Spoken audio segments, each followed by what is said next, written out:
मैं दिनेश कुमार और आप सुन रहे हैं लर्निंग सीरीज। सुनोगे नहीं तो जानोगे कैसे। राजस्थान के रत्न तन सिंह जी। हमने तन सिंह जी को कभी देखा नहीं, लेकिन उनके बारे में जितना भी सुना और पढ़ा उसका सार यही है कि वे एक साधारण परिवार में पैदा हुए और अपने पुरुषार्थ से असाधारण मुकाम हासिल किया।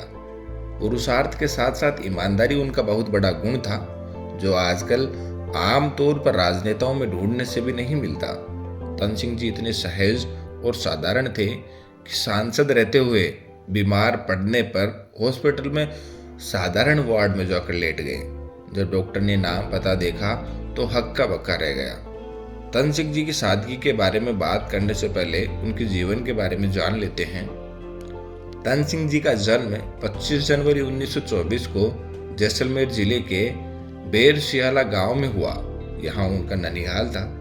ये बाड़मेर जिले के रामदेरिया गांव के रहने वाले थे।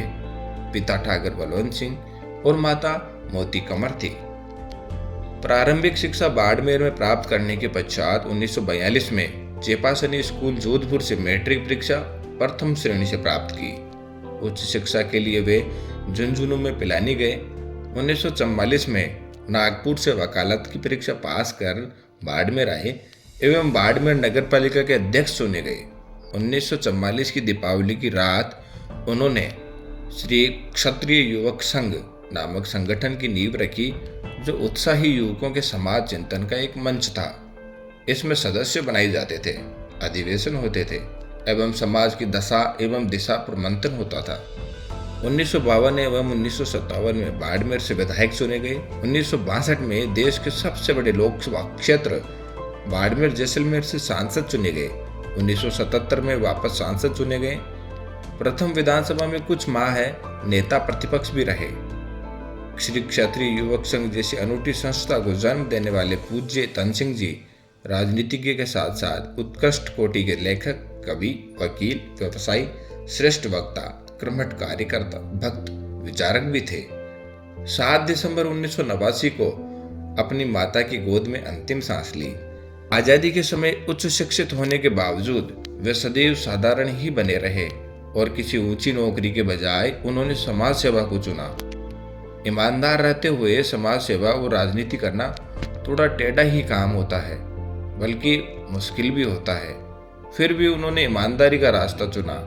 एक तरफ राजनीति और दूसरी तरफ समाज के युवाओं को संस्कार देने के उद्देश्य से उन्होंने क्षत्रिय युवक संघ की स्थापना की, जो उनके देह छोड़ने के 45 वर्ष बाद आज भी एक सक्रिय संस्था के तौर पर काम कर रही है, जिस पर उनके परिवार का कोई दबदबा नहीं है। वे बाड़मेर नगर पालिका के पहले अध्यक्ष रहे, फिर विधायक रहे।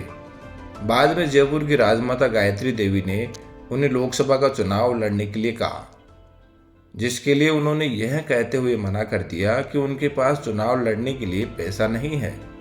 गायत्री देवी ने उन्हें 21,000 रुपये का चेक काट कर दिया कि जाओ चुनाव लड़ो। और मजे की बात देखिए कि तन सिंह जी ने 9,000 रुपये में जैसलमेर बाड़मेर जैसे बड़े संसदीय क्षेत्र में चुनाव लड़ा और बचा हुआ पैसा गायत्री देवी जी को वापस लौटा दिया।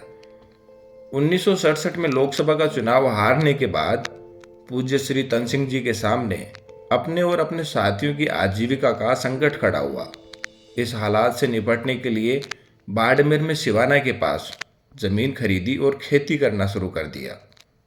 वहीं पर मकान किराए पर लिया और 3-4 साथियों के साथ वहां रहने लगे।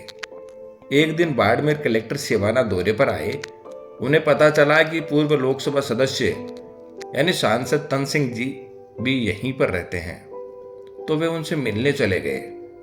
तन सिंह जी के संरक्षक ने चाय बनाई और एक गिलास में डालकर पहुंचे तो कलेक्टर ने पूछा कि एक ही गिलास में क्यों लाए हो। तो उस समय तन सिंह जी ने बात को टाल दिया। चाय पीने और कुछ देर बातचीत के बाद कलेक्टर वहां से चले गए। लेकिन गिलास की सच्चाई यह है कि वहां उनके पास केवल एक ही गिलास था। चाय बनाने के लिए भी अलग से कोई पतीला नहीं था। एक लोटा था, उसी में चाय बनती थी। ऐसे ही सहज और साधारण थे तन सिंह जी। ये उनका कठोर आर्थिक नियंत्रण और आवश्यकताओं को न्यूनतम करने का तरीका था, 1977 में जब तन सिंह जी वापस सांसद बने तो दिल्ली में रहते हुए एक दिन अचानक बीमार पड़ गए। सीने में दर्द होने पर उन्हें लोहिया हॉस्पिटल में ले जाया गया।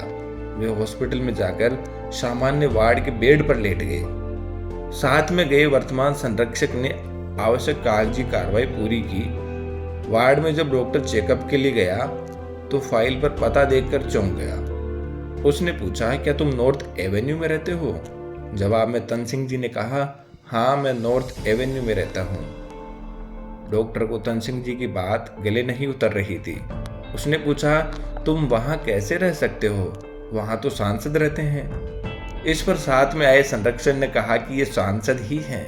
इस पर डॉक्टर चौंकते हुए तन सिंह जी को वीआईपी वार्ड में शिफ्ट करने का आग्रह किया और अपने साथ वीआईपी वार्ड में ले गए।